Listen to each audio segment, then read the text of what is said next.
Thums up, Pepsi, এই ধরনের যতগুলো আছে ওই প্রোডাক্ট গুলো সব হচ্ছে ইসরায়েলের প্রোডাক্ট। কার প্রোডাক্ট বললাম? ইসরায়েল। আর পৃথিবীর মধ্যে মুসলিমের সব থেকে বড় দুশ্মন দেশ হচ্ছে ইসরায়েল। ইসরায়েল বলে কোনো দেশ ছিল না, মুসলমানরা আহা করে থাকতে দিয়েছিল, দিয়ে তৈরি হয়েছে দেশটা, ঠিক কি না? এক ইতিহাস অনেকে জানে না, অনেকে জানে না ইসরায়েল বলে কোনো দেশই ছিল না পৃথিবীর বুকে। ইসরায়েলরা যে জায়গাটায় আছে ওটা ফিলিস্তিন, ওটা আপনার ফিলিস্তিনের জায়গা। তারা আহা করে যখন হিটলার মেরেছিল ছুঁড়ে, হিটলার যখন ইহুদিকে হত্যা করেছে, হিটলার একটা কথা বলে গিয়েছিল মরার আগে, আমি কিছু ইহুদি রেখে গেলাম, মারিনি, ছেড়ে দিয়ে গেলাম, যেন পৃথিবীর মানুষ আমাকে মনে করে যে আমি কেন মেরেছিলাম। আজকে মুসলমানরা ভাবছে কেন মেরেছিলাম, বুঝতে পেরেছে? আজকে মুসলমানরা ভাবছে ফিলিস্তিনের উপরে অত্যাচার, মসজিদকে দখল করতে চাইছে, আল আকসা মসজিদ, এটাই হচ্ছে তার প্রুফ। তোমরা ভাবো কেন জায়গা দিয়েছিলাম হিটলার, কেন আমি মেরেছিলাম। আমার ভাই, এই প্রোডাক্ট গুলো খাবেন না, আপনার হজমের দরকার। হজমের একটা ওষুধ বলে যাব, কাল থেকে ইউজ করবেন, সকলে জনে বলুন ইনশাআল্লাহ। সাধারণ ওষুধ, খানার পরে যদি মাংস খান, কোনো ভারী খাবার খান, 1 গ্লাস জল দিবেন, জলটা কুসুম গরম করবেন, কুসুম গরম, বেশি গরম নয়, কুসুম, নাহলে নারীর ক্ষতি হবে। তার উপরে একটা গোটা কাগজি লেবু টিপে দিবেন, হালকা বিট নুন, যদি নুনের অসুবিধা থাকে, হাই প্রেসার থাকে, নুন নিবেন না, শুধু ওই জল আর লেবু। আর যাদের প্রেসার নাই, হাই প্রেসার নাই, তারা একটু বিট লবণ আর এমনি লবণ দিবেন, ওটা খেয়ে নেন। আমি বলছি থামস আপের থেকেও ভালো কাজ করবে, ঈমান নষ্ট হবে না। আপনার বাচ্চাকে যে 5 স্টার চকলেট গুলো দিচ্ছেন, এখানে বিস্কুটের প্যাকেট নেই, না হলে আপনাদেরকে প্রমাণ দিতে হবে, খাবারের প্যাকেট নেই একটাও, আমি আজকে আনতেও ভুলে গেছি। সেই খাবারের প্যাকেটে একটা গোল সবুজ চিহ্ন দেখতে পাবেন, আছে না? সবুজ চিহ্ন আছে। সেই সবুজ চিহ্নের মধ্যে নিচে লেখা আছে ভেজিটেবল, আর যেটা রেড চিহ্ন থাকে তাতে লেখা আছে অ্যানিমাল। বেলুন গুলো টাঙাইছো, কিন্তু খুব বিপদ, বেলুন টাঙিয়ে দিয়েছে। আমি তো দেখি না এটা গেরুয়া, কি বুঝলে? দেখুনি বলবে হুজুর ये फुग्गा लेके बयान कर रहा है, কি বুঝলে? এমনি তো শাহরুখ খান প্যারে পড়ে গেছে ড্যান্স করে, আমি আবার বায়ান করে প্যারে পড়বো না তো। যাই হোক, আমি যেটা বলছিলাম, আপনার আমার ইমানকে নষ্ট করার মূল চক্র এই দুটো জিনিস চিহ্ন আছে। আপনাকে বলে দিচ্ছি, চকলেট যত রকমের আছে, বিস্কুট যত রকমের আছে, সবেতেই আপনি গ্রিন চিহ্ন পাবেন। অথচ যেগুলো দামি chocolate, dairy milk, 5 star, KitKat, এই ধরনের দামি চকলেট যতগুলো আছে, এগুলোতে যে কোনো পশুর চর্বি না মিশালে এই চকলেট গুলোই হবে না। বিশেষ করে কোম্পানি এইগুলোতে শুয়োরের চর্বি ইউজ করে। কোম্পানিকে আমাদেরকে দেখাতে হবে গরুর চর্বি মিশাচ্ছি না শুয়োরের চর্বি মিশাচ্ছি না বিড়ালের মিশাচ্ছি। ওই প্যাকেটে পরিষ্কার করতে হবে। অ্যানিমেল বলেই ছেড়ে দিলে হবে না। অ্যানিমেলটা কোন অ্যানিমেল? শুয়োর না আপনার কুকুর না বিড়াল না গরু? যদি গরু থাকে, আমাদের দেশের যারা হিন্দু ভাই আছে যাদের জন্য গরু খাওয়া চলে না, তারা খাবে না, তারা বেঁচে গেল, তাদের ধর্মও বেঁচে গেল। যারা মুসলমান আছে, যদি শুয়োরের চর্বি লেখা থাকে, আমরা মুসলমানরা সেটাকে ইউজ করব না, ঠিক কিনা? কিন্তু বড় কষ্ট লাগে, এখানে চাল চেলে দিয়েছে যে শুধু অ্যানিমেল লেখো, কিন্তু অ্যানিমেলটাও লেখা নাই, এখন সব ভেজিটেবল করে দিয়েছে। এমন সুপার দুটো জিনিসে যারা শিক্ষিত মানুষ আছেন শুনে নেন, তারা কোম্পানির লোকের সঙ্গে যোগাযোগ করবেন আমি যদি মিথ্যা বলে থাকি। একটা হচ্ছে অ্যানিমেল, মানুষ মানে পশুর চর্বি নিয়ে একটা এমন সুপার তৈরি হয়, আর একটা ঘাসের দুধ, ধানের দুধ, গমের দুধ থেকে একটা ভেজিটেবল মানে সবজি থেকে একটা এমন সুপার হয়। সেই এমন সুপারটা আমাদের জন্য জায়েজ, আর যেটা চর্বি আছে সেটা যদি হালাল পশু না হয় আমাদের জন্য হারাম। কতগুলো হারাম জিনিস আপনার বাচ্চাকে কিনে খাওয়াচ্ছেন। যদি বলেন মোল্লা কি খাওয়াবো, কি খাওয়াবেন শুনে নেন, আমি বলে যাই কি খাওয়াবেন। আপনাদের এলাকায় বেকারি নাই?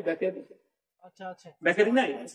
আটার বিস্কুট, রুটি, আটা, দেখবেন ছোট ছোট বেকারি গুলো হয় বাজারে, আপনার জঙ্গিপুরে আছে, লালগোলায় আছে, বড় বড় দোকান, সেগুলো আটার বিস্কুট থাকে। ওই বিস্কুট গুলো খান, যার মধ্যে তেল জাতীয় জিনিস ছাড়া আর কিছুই নাই, শুকনো থাকে, ওই রুটি গুলো খান। কি বললেন? আমাকে যদি বলে হুজুর আপনি কি খান, আপনারা অবাক হবেন। মালদায় দেখবেন কালিয়া চকে বিক্রি হয় 10 টাকা প্যাকেট, 10 টাকা প্যাকেট পাওয়া যায় কালিয়া চক বাজারে। আমি নিই 20 প্যাকেট 30 প্যাকেট নিয়ে যাই, আমার কিনে রাখা আছে, আমি সেটা খাই। 1 পিস করে 2 পিস করে নিই। আমি কোম্পানির খাই না, কোম্পানির চকলেট আমার বাড়িতে ঢুকে। আমার মেয়ে, 2টো মেয়ে আছে, তাদের জন্য খাবার বেশিরভাগ কি থাকে জানেন?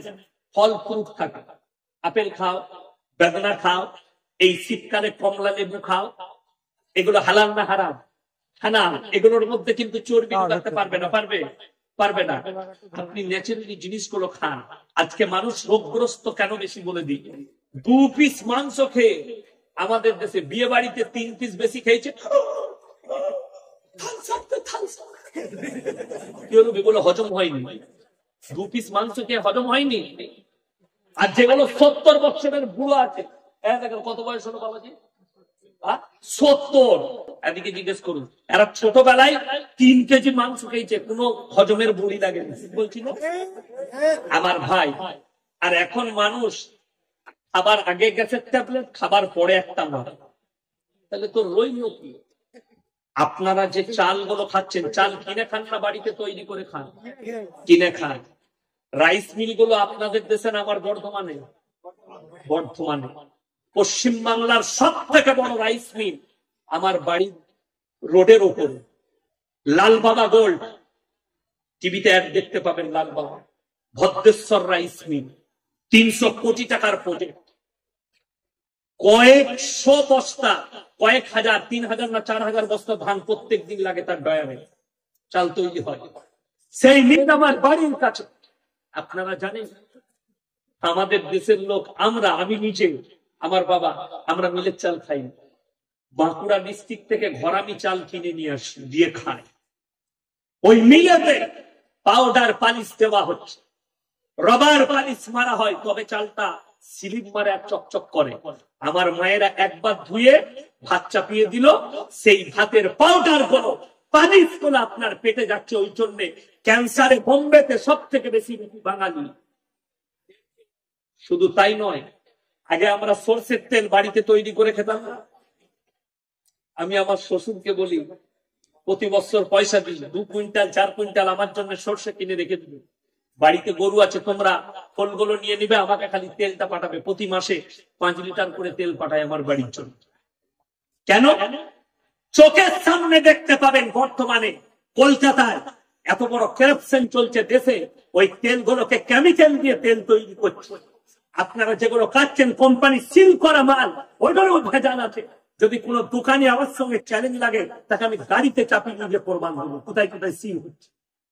কিন্তু আপনি বলবেন প্রশাসনের লোক দেখতে পাই না। আপনারা জানেন না, সামনে বছরে ধরা পড়েছিল কলকাতায়, মরা মুরগির মাংস খাওয়াচ্ছে বিরিয়ানির দোকানে, হোটেলে। ধরা পড়েনি? পড়েছে। আমার কাছে প্রমাণ আছে, মোবাইলে ধরা পড়েছে। সেই লোকগুলো কিন্তু বেল্টে ছাড় পেয়ে গেছে। ওইটাই হচ্ছে হিন্দুস্তান। তাদের ফাঁসি দেওয়া দরকার ছিল। যে মরা মুরগি খাইয়েছে তাকে যদি ফাঁসি দিত, দ্বিতীয় জন আর সাহস পেত না মরা মুরগি খাওয়ানো। আপনি কলকাতার হোটেলে বসে খাবেন, বিশ্বাস নাই আপনাকে মরা খাওয়াবে না, ভাগার থেকে তুলে নিয়ে এসে খাওয়াবে। বড় কষ্ট লাগে। ওই জন্যে আমি ট্রেনে গেলে খেতে চাই না, আমি বাড়ি থেকে পরোটা করে নিয়ে যাই, আমি মুড়ি নিয়ে যাই। ট্রেনে সফর করলে বড় কষ্ট লাগে। কি বুঝলেন? ফার্স্ট ক্লাসে, আমি বেশিরভাগ ফার্স্ট ক্লাসে মুম্বাই যাই। মুম্বাই ফার্স্ট ক্লাসে গেলে ঈদের পরেই টিকিট আছে, আমি ফার্স্ট ক্লাসে যাবো, একদম A1 এ, একটা সিট একটা রুম। কিন্তু বাড়ি থেকে খাবার নিয়ে যাই, কমপক্ষে 32 ঘন্টা লাগে। খাবার শেষ হয়ে গেলে আমি ট্রেনের খাবার খাই। এই জন্যই খাই না। ওরা বলে তো হালাল, কিন্তু হালালটা কিভাবে করেছে ওটাও আপনাকে জানতে হবে, ঠিক কি না? বুঝতে পারেননি? হালালটা কোথা থেকে করেছে, কিরকম করুন। মাতাল মুরগির দোকানি মুরগি জবাই করছে। শুধু তাই নয়, একাই ধরে এরকম করে জবাই করে এরকম করে ভরে দিল। বহুত ব্যাপার আছে। এই মৌলবীরা পাগল হয়ে যায়নি, আমরা খেপে যাইনি যে ভুলবো কিনি। শুনে নেন, এই যে রৌনক গুলো দেখছেন, এই রৌনক গুলো এমনি নাই। আমরা রাস্তাঘাটে চললে কোরআনে আছে, শুনে নেন, এই মৌলবীদের পাশে এই জন্য থাকবেন, ইন্নামা ইয়াখশাল্লাহু মিন ইবাদিহিল উলামা। আমার নবী আর পয়গম্বরের পরে আমাকে যারা রীতিমতো ভয় করে তারা হচ্ছে এই উলামা সম্প্রদায়। জোরে বলুন সুবহানাল্লাহ। সঙ্গ দোষে দোয়া ভাসে, বাস্তব কথা বলি। হাই রোডের ওপরে শালিমার কোম্পানি আছে, শালিমার মুরগির মাংস কোম্পানি। তারা এরকম দেখছেন, এগুলো চেন ঝুলে আছে, আছে না নাই? এরকম ভাবে চেন ঝুলে আছে, এক একটা চেনে একটা করে মুরগি ঝুলে আছে। সেই মুরগিগুলো চলে যাচ্ছে, দুজন টুপিওয়ালা মৌলবি দাঁড় করিয়ে রেখেছে, আমাদের মতো দাঁড়িয়ে রেখেছে, মাথায় টুপি, পাঞ্জাবি পরে আছে, তাদেরকে বেতন দিয়ে রেখেছে। অথচ আমি দেখলাম তারা সার্টিফিকেট নিয়ে জমা দিয়েছে কোম্পানি, যে আমরা মৌলবি। সার্টিফিকেট কি? আপনাকে বলে দিই, আমাদের দেশে ইমাম ভাতা হয়েছে না হয়নি? সরকারের ইমাম ভাতা হয়েছে। এমন লোক আছে মৌলবি লয়, তাকে মৌলবি সার্টিফিকেট জমা দিতে বলেছে। অনেক মাদ্রাসাওয়ালা লিখে দিয়ে দিয়েছে আমার মাদ্রাসা থেকে মৌলবি হয়েছে। ঠিক কিনা? মিথ্যা কথা, মিথ্যা। তো ওই রকম কেরকছেন, সেই ছেলে দুটো দাঁড়িয়ে আছে, চেনেতে মুরগি ঝুলে চলে যাচ্ছে। প্রথমেই একটা কারেন্টের ঝটকা মারছে সেই মুরগিকে, মুরগি জব্দ হয়ে যাচ্ছে। পরের চেনেতে গিয়ে তার গলাটা ব্লেডে কাটা যাচ্ছে, তারপরেতে গিয়ে মুরগিটা ছিলে যাচ্ছে, তারপরেতে মুরগির চার ঠান্ডা হয়ে বুকটা একদিকে, রান একদিকে।